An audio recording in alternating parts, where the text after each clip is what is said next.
पिछले एक साल में जोमेटो का प्राइस 180% स्टॉक मार्केट में ऑलरेडी बढ़ चुका है। तो क्या इसका मतलब यह है कि अब हमें स्विगी के ऊपर इन्वेस्ट करना चाहिए और स्विगी को स्टडी करना चाहिए? चलिए समझते हैं आज के इस वीडियो में बहुत ही डिटेल में। देखिए, इससे पहले कि मैं स्विगी के बारे में बात करूं, उसके रिलेटेड डिस्कशन करूं, सबसे पहले आपको लिस्टेड और अनलिस्टेड मार्केट के बीच का डिफरेंस और किस तरीके से पॉजिटिव्स होते हैं अनलिस्टेड मार्केट के, नेगेटिव्स होते हैं, किस तरीके से टैक्सेशन होता है, बेसिक सारे क्लियर करना जरूरी है। तो चलिए शुरू करते हैं आज का बहुत ही इंटरेस्टिंग और एक्साइटिंग वीडियो। बहुत इंपॉर्टेंट और डिटेल में हम इंफॉर्मेशन को डिस्कस करेंगे, तो वीडियो को लाइक अभी से ही कर दीजिएगा। सबसे पहले मैं आपको बेसिक में बता देता हूं अनलिस्टेड और लिस्टेड मार्केट के बीच में डिफरेंस क्या है। जैसे ही एक कंपनी का आईपीओ आ जाता है और वो स्टॉक एक्सचेंज में लिस्ट हो जाता है तो लिस्टेड कंपनी हो गई। एक ऐसी कंपनी जो अभी तक स्टॉक मार्केट में लिस्टेड हुई नहीं है, उसका अभी तक आईपीओ आया नहीं है, उसमें इन्वेस्टमेंट सिर्फ एक क्लोज सर्कल या एक लिमिटेड लोग ही कर पाते हैं, ऑल्दो वो एक पब्लिक कंपनी पर स्टॉक एक्सचेंज में आईपीओ के थ्रू लिस्ट नहीं हुई, उसे हम कहते हैं अनलिस्टेड। अब हम आज के इस वीडियो में सबसे पहले स्क्रीन पर चल के अनलिस्टेड मार्केट से related important pointers, specifically positive और नेगेटिव पॉइंट्स समझ लेते हैं।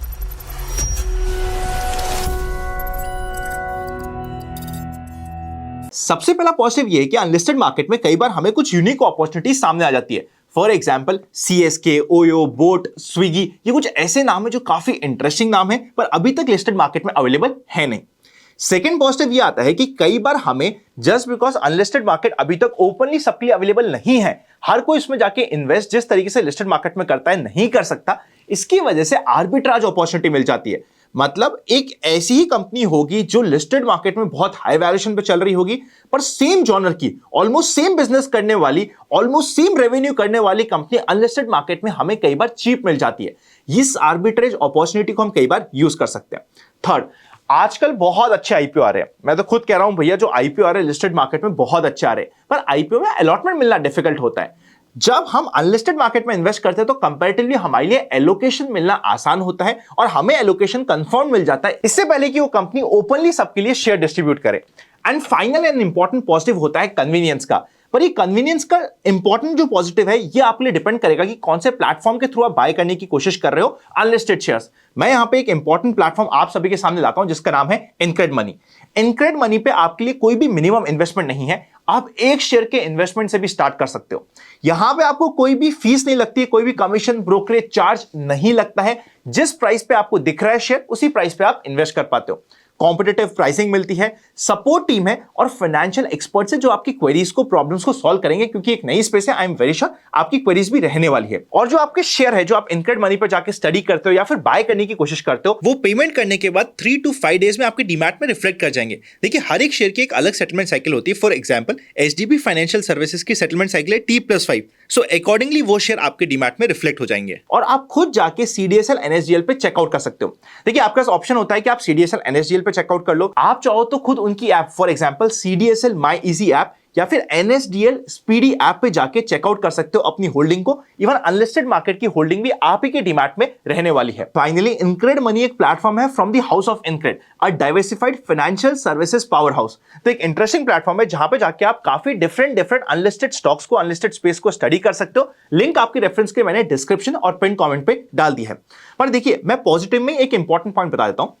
लिस्टेड मार्केट में जब हम इन्वेस्ट करते हैं, प्रॉपर्ली फंडामेंटल एनालिसिस करते हैं, चीजों को समझते हैं, कंपनी को समझते हैं। इसी तरीके से आपको अनलिस्टेड मार्केट में भी और ज्यादा स्टडी करना जरूरी है, क्योंकि अभी तो ये कंपनी लिस्ट हुई भी नहीं है। तो यहां पे compare to listed market space आपके लिए रिस्क ज्यादा रहती है। क्योंकि मैंने रिस्क की बात कर ली, क्यों ना सारी की सारी रिस्क को कवर कर लिया जाए जो अनलिस्टेड मार्केट में होती है। मैं हमेशा कहता हूं, आप काम करो जो मर्जी पड़े आपका, पर उसकी प्रॉपर्ली रिस्क समझ लो। समझ लोगे तो आपको क्लैरिटी रहेगी और आप प्रॉपर्ली प्लान भी कर पाओगे। सबसे पहले इंपॉर्टेंट रिस्क रहती है लिक्विडिटी रिस्क।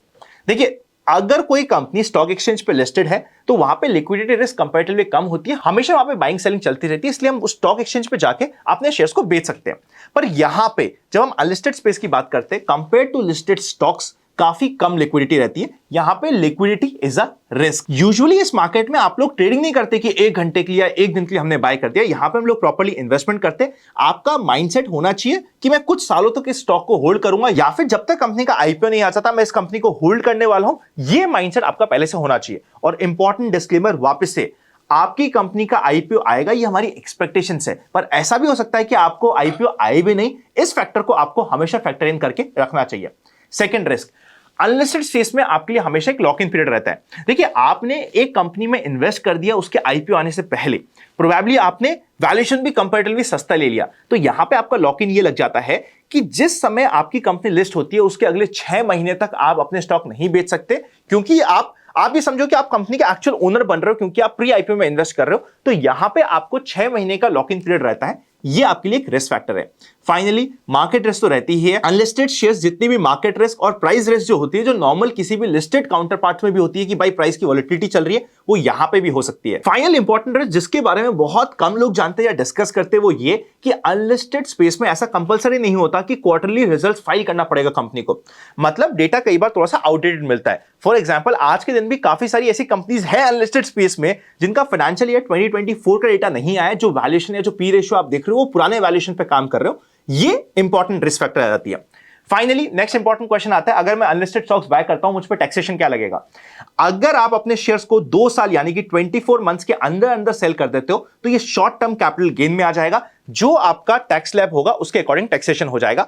अगर आप 2 साल से ऊपर होल्ड करते हो, तो ये लॉन्ग टर्म टैक्सेशन हो जाएगा 12.5% का। एज पर जो न्यू टैक्स रेट आई है वह टैक्सेशन लग जाएगा, कोई इंडेक्सेशन बेनिफिट नहीं मिलेगा। यहां पे आपके लिए सिक्योरिटीज ट्रांजिशन टैक्स या फिर एसटीटी नहीं लगता है, क्योंकि अभी तक अनलिस्टेड शेयर है। ये एसटीटी जो होता है वो सिर्फ और सिर्फ रिकॉग्नाइज्ड स्टॉक एक्सचेंज पे जो डीलिंग होती है वहीं पे अप्लाई होता है, यहां पे अप्लाई नहीं होता है। एक बार अगर आपका सपोजेड एक कंपनी जिसमें आपने इन्वेस्ट किया जो अभी तक लिस्टेड नहीं है, वो लिस्टेड हो जाती है, तो जो आपको टैक्सेशन लिस्टेड इक्विटी शेयर में डील करते समय लगता है वही यहां पे लगने लगेगा। आई होप अनलिस्टेड स्टॉक्स के बारे में आप बेसिक पॉइंटर समझ चुके हो। अब हम सीधा चलते हैं स्क्रीन पे और स्विगी का रिलेटेड डिस्कशन कर लेते हैं, जिसके लिए आप काफी एक्साइटेड है। आ जाओ। देखिए, ये इनक्रेड मनी का प्लेटफॉर्म है, लिंक आपको डिस्क्रिप्शन और पिन कमेंट पे मिल जाएगा। बाय द वे, स्विगी के शेयर में अगर आप डिस्क्रिप्शन में दिए गए लिंक से जाके कोई काम करते हो तो आपको 0.25% का एडिशनल डिस्काउंट भी मिलेगा, तो ये आपके लिए एडिशनल बेनिफिट हो चुका है। यहां पे आपको काफी सारे स्टॉक्स मिल जाएंगे जिसको आप जाके प्रॉपर्ली स्टडी कर सकते हैं, अपनी नॉलेज बढ़ा सकते हैं। नॉलेज बढ़ाने के बाद ही कोई काम करेगा। यहां पे अभी हम बात कर रहे हैं स्विगी की, जिसके रिलेटेड सबसे ज्यादा डिस्कशन चल रहा है। देखिए, स्विगी के रिलेटेड डिस्कशन है और ये मैंने आपके सामने सारा का सारा नोट डाल दिया है। आज के दिन स्विगी की प्राइस चल रही है 364 से लेके 379 के बीच में धीरे धीरे प्राइसेस बढ़ भी रहे, तो ये ऑलमोस्ट आप मान सकते हो बिलो 400 आज भी काम हो रहा है। मार्केट कैपिटलाइजेशन रफली 90,000 करोड़ की चल रही है। यहां पे अगर आप रेवेन्यू को चेकआउट करोगे तो पिछले 2 सालों में रेवेन्यू 4 गुना बढ़ चुका है। फाइनेंशियल ईयर 2021 वर्सेस 2023 में 4 गुना के आसपास आपका रेवेन्यू हो चुका है, which is a positive. Operating profit अभी भी नेगेटिव है, पैट अभी भी नेगेटिव है, जो रेगुलरली नेगेटिव चल रहा है। अगर हम स्विगी और जोमेटो का डिस्कशन या कंपैरिजन करें तो यहां पे आपके लिए कंपैरिजन आ चुका है। स्विगी का मार्केट कैपिटलाइजेशन रफली 94,000 करोड़ का है, जोमेटो का मार्केट कैपिटलाइजेशन 2,32,000 करोड़ के आसपास पहुंच चुका है। इसका मतलब यह है कि जो मार्केट कैप है स्विगी की वो 11.3 बिलियन डॉलर की है, जोमेटो की 2.5 गुना के आसपास, ये बल्कि 2.5 गुना से भी ज्यादा 27 बिलियन डॉलर की है। एज कंपेयर टू जोमेटो, आज के दिन स्विगी की वैल्यूएशन कम है। अब उसकी वैल्यूएशन कम होने के कारण आप खुद सोच सकते हो, आप ये भी बोल सकते हो कुछ लोग कि भैया जोमेटो ने तो प्रॉफिटेबिलिटी दिखा दी, पर स्विगी तो अभी कह रहा है प्रॉफिटेबल होगा, अभी आने वाले समय में होगा।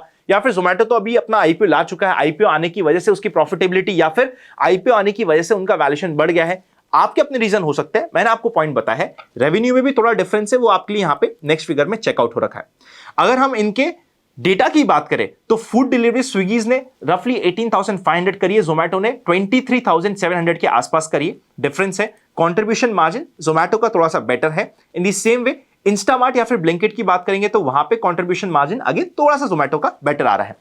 आज के दिन अभी तक स्विगी का आईपीओ आया नहीं है। जब स्विगी का आईपीओ आता है, अगर जिसकी पॉसिबिलिटी लग रही है मार्केट की बज और मार्केट को न्यूज सुनते हुए, ऑब्वियसली जिस प्राइस में, यूजुअली ऐसा ही होता है, देखो कुछ एक्सेप्शन भी होते हैं, पर यूजुअली जिस प्राइस पे आपको शेयर मिल रहा होता है अनलिस्टेड मार्केट स्पेस में, उसके कंपैरिजन में एक अच्छे वैल्यूएशन पे लोग आईपीओ लाने की कोशिश करते हैं। तो वो अभी तक अपॉर्चुनिटी हमारे सामने यहां पे बनी हुई है। न्यूज है, बज है, कंफर्मेशन अभी तक नहीं आई है। न्यूज है कि 10,400 करोड़ के आसपास तक के आईपीओ आने की यहां पे एक्सपेक्टेशंस है। लोग एक्सपेक्ट कर रहे हैं कि सितंबर में शायद हमें कुछ अपडेट भी मिल जाए, which will be an important thing. और वैल्यूएशन की जो बात चल रही है अभी तक, as per news, as per sources, as per जो मीडिया रिपोर्ट्स आ रही है, $15 बिलियन के आसपास की आ रही है। तो एक अच्छा अप मिलने की यहां पे एक्सपेक्टेशंस हो रखी है। अब ना यहां पे आपको जो प्लेटफॉर्म की मैं बात कर रहा हूं इनक्रेड मनी पे, वहां पे आपको सीसीपीएस शेयर्स मिलते हैं। सीसीपीएस और नॉर्मल शेयर्स के बीच में डिफरेंस है। किस ऑफर स्लैब में मिलते हैं वो मैंने अभी आपके सामने स्क्रीन पे लगा दिए, पर सबसे पहले आप सीसीपीएस शेयर के बारे में समझिए, जिसके रिलेटेड इंपॉर्टेंट क्वेश्चन हम कवर कर लेते हैं। देखिए सीसीपीएस क्या होता है? कंपल्सरी कन्वर्टेबल प्रेफरेंस शेयर, मतलब एक ऐसा प्रेफरेंस शेयर जो एक इवेंट होने पे, अब इवेंट क्या हो सकता है? हो सकता है कोई पर्टिकुलर टाइमलाइन हो, कोई डेट हो, उस पर्टिकुलर इवेंट के होने पे वो कंपल्सरी नॉर्मल इक्विटी शेयर में शिफ्ट हो जाता है या फिर वो नॉर्मल इक्विटी शेयर बन जाता है। जब भी कोई एक स्टार्टअप होता है वो स्टार्टिंग में usually compulsory convertible preference share CCPS से निकालते हैं। ऐसा ही स्विगी ने भी किया है। बेनिफिट्स क्या होते हैं? देखिए सीसीपीएस को हमेशा डिविडेंड में प्रेफरेंस मिलती है। बाय चांस बैंक्रप्सी हो जाती है कंपनी में तो बिफोर द एक्चुअल या नॉर्मल शेयर होल्डर्स सीसीपीएस को पहले प्रेफरेंस मिलती है। ये इनके एडिशनल बेनिफिट होते हैं। आज के दिन एक CCPS is equal to 1401 common equity share. ये बास्केट स्विगी में अप्लाई हो रखा है जो यहां पे आपको डिटेल्स दे रखी है। तो मतलब अगर आप एक सीसीपीएस बाय करते हो इज इक्वल टू आपने 1401 शेयर्स बाय कर ली है। आपको यहां पे बास्केट में डील करना पड़ता है क्योंकि अभी यहां पे आपके लिए सीसीपीएस शेयर में डील करने का प्राइस अवेलेबल है। अभी बाय द वे सीसीपीएस शेयर के प्राइस जो नॉर्मल इक्विटी शेयर होता है उसके डिस्काउंट में चल रही है, वहां पे आपको वैल्यूएशन का भी थोड़ा सा पॉजिटिव मिल रहा है। पर ये इंपॉर्टेंट डिटेल है, इंपॉर्टेंट फीचर है जो मुझे आपको बताने की जरूरत है। सीसीपीएस शेयर या फिर हम स्विगी के केस में बात करें तो ये कब कन्वर्ट हो जाएंगे नॉर्मल शेयर्स में? आईपीओ आता है तो अपने आप कन्वर्ट हो जाएंगे। 20 ईयर्स की टाइमलाइन है, बाय चांस आईपीओ नहीं आता तो मैक्सिमम 20 ईयर्स होता है, या फिर अगर इन्वेस्टर रिक्वेस्ट करता है तो कंपनी इसको कन्वर्ट कर सकती है। ये सारे इंपॉर्टेंट डिफरेंस और फीचर्स हो जाते हैं सीसीपीएस के। तो यहां पे हमने स्विगी को डिस्कस कर लिया। स्विगी एक इंटरेस्टिंग अपॉर्चुनिटी बनते जा रही है बिकॉज वहां पे आईपीओ आने की बात हो रही है। पर हमेशा समझिएगा अनलिस्टेड मार्केट स्पेस की अपनी रिस्क है। आज आईपीओ आने की बात हो रही है, हम एक्सपेक्ट भी कर रहे हैं कि शायद आईपीओ आ जाएगा, पर नहीं आया तो उस रिस्क को आपको समझना पड़ेगा। अगर मेरा पोर्टफोलियो है, मुझे अपनी रिस्क एपेटाइट के अकॉर्डिंग डिसाइड करना होता है कि क्या अनलिस्टेड मार्केट मेरे लिए है या नहीं। मैं ये जो कंप्लीट स्विगी का नोट है आपकी रेफरेंस और आपके प्रॉपर स्टडी के लिए डिस्क्रिप्शन में भी लगा दूंगा ताकि आप खुद जाके भी स्टडी कर सके और अपना खुद का कॉल ले सके। यहां पे मैं कोई फाइनेंशियल एडवाइस, कोई टिप नहीं दे रहा। मेरा यहां पे काम था आपको नॉलेज देना जो मैं यहां पे आपको दे चुका हूं। आप प्रॉपर अपने एसेट एलोकेशन का ध्यान रखिएगा, रिस्क प्रोफाइल का ध्यान रखिएगा, देखिएगा कि क्या ये रिस्क प्रोफाइल आपके लिए है या नहीं। फाइनली अगर आप इनक्रेड मनी को चेकआउट करना चाहते हैं तो उसका लिंक आपको डिस्क्रिप्शन और पिन कमेंट में मिल जाएगा। अगर आपकी कुछ डाउट है, रादर सबसे पहले मैं आपसे क्वेश्चन पूछता हूं, आपको स्विगी और जोमैटो में क्या लगता है इवेंचुअली अगर स्विगी लिस्ट हो जाता है तो कौन बेटर परफॉर्म कर सकता है? प्लस क्या आज के दिन स्विगी में इन्वेस्ट करना एक अपॉर्चुनिटी है, या फिर अगर अनलिस्टेड मार्केट स्पेस की आपको और कोई कंपनी पसंद आ रही है अदर देन स्विगी तो उसके बारे में कमेंट करिए। मैं उसका भी आपको डिटेल नोट जिसमें जाके आप प्रॉपर्ली स्टडी कर सके वो प्रोवाइड करने की कोशिश करूंगा। Happy learning and I will see you very soon.